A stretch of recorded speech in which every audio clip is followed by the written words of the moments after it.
इस प्रकार परमात्मा ने वो 64 लाख शिष्य हो गए, सबको ये मंत्र दे दिया। फिर हम, क्योंकि ज्ञान हमें था नहीं, कोई भी बहकाले था, हिंदू और मुसलमान दोनों को उपदेश दिया करते भगवान, और कहा करते भाई हिंदू मुस्लिम दो नहीं भाई, दो कहे सो नरक में जाई, एक पिता की संतान हो तुम, ये काल ने तुम्हारे को यहाँ आपस में दुश्मन बना दिया, भिन्न भिन्न बना के। बुद्धिमान लोग थे, मानते भी थे, लेकिन भक्ति करने से जो उनको सुख हुआ नाम से, तो भले ही वो किसी मजहब में रह रहे थे, लेकिन भक्ति मालिक वाली करते रहे अंदर से। लेकिन कुछ समय के बाद क्या होता है इस प्राणी के साथ कि इसको सुख घना हो जाता है, क्योंकि मालिक सुखदाई है, ये दयालु परमात्मा है, इसकी जरा सी मेहर से इतना सुख हो जाता है, जीव बौंदल जाता है, विचलित हो जाता है। फिर कुछ दिनों के बाद क्या हुआ, धीरे धीरे परमात्मा से दूर हो गए। कोई कह दे नहीं भाई भगवान तो भगवान है, ये कबीर भगवान नहीं है, ये अल्लाह नहीं है, ये तो झूठ बोलता है। ठीक है तुम्हें सुख हो गया होगा, छोटा मोटा कोई सिद्ध पिद्ध होगा यू ऐसे।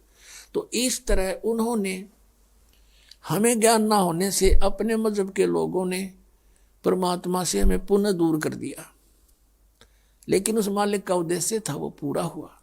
हम परमात्मा को ना पहचान कर भटक रहे हैं। नहीं तो इतना आसान है मोक्ष, इससे आसान वस्तु है कोई नहीं, और इससे आसान कोई काम नहीं। जैसे रोटी खाना बनाती है बहनें, बेटियां, माताएं, और कितना जुगाड़ जोड़ती हैं, अब गिनती भी ना हो, इतने आइटम इकट्ठे करने पड़ते हैं। परात कितना, फिर तवा, चूल्हा, लकड़ी, तेल है, और फिर कटोरा, फिर चम्मच, फिर नमक, मिर्च, नरी आइटम इकट्ठी करके, और फिर आटा बनाना, फिर सब्जी काटना, छोंक लाना है। और इसी गर्मी होते सर्दी, उसमें वो चाहे वर्षा हो। अब तो कुछ एक गैस के चूल्हे चाले हो गए, नहीं पहले तो लकड़ियां जलाया करते थे, अब भी जलाते हैं। 90% लोग लकड़ियों से ही अब खाना बनाते। तो गिल्ली हो जाए वर्षा के दिनों में, वो जल के देना, फू फू आँख लाल हो जाए, और फिर भी बना के छोड़े हम। और परमात्मा के भजन में कुछ भी तो ना, जीव भी ना लानी, अरे यो ना होता हमारे थे, देखे खोटे लाग रहे, जीवा भी नहीं हलानी, बिना जीव के सिमरण दे दिया मालिक ने। सांस तो आवेगा तुम्हें, लेट के ले लो, बैठ के ले लो, चलते लो, वो सिमरण करो। और ये प्रथम मंत्र है, इसका जाप भी मानसिक करो, मौखिक नहीं करना। तो मौखिक तो जैसे अलग बैठे हो अकेले कर लो, नहीं मानसिक करो इसको। तो इस तरह इसमें कुछ भी ठाके ना लेना, और ना कोई जुगाड़ जोड़ना, और यूं भी ना कर सकते फिर हमारे जैसे नालायक नहीं, फिर हम किसे भगत है। तो कहने का भाव ये है कि ये सबसे आसान है मोक्ष पाना। अब हम उसी प्रसंग पर आते हैं।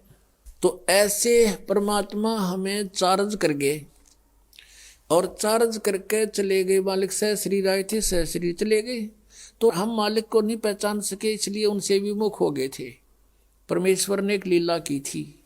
अब परमात्मा के बहुत से शिष्य हो गए, और सत्संग किया करते थे, वहाँ पर भक्त आते थे, बेटियां बहनें भी आती थी। तो जब हमें सुख हो जाता है तो हम अपने परमात्मा में भी दोष निकालना शुरू कर देते। ये मन की आदत है, मन चाहता है इसे दूर करूं किसी प्रकार परमात्मा से।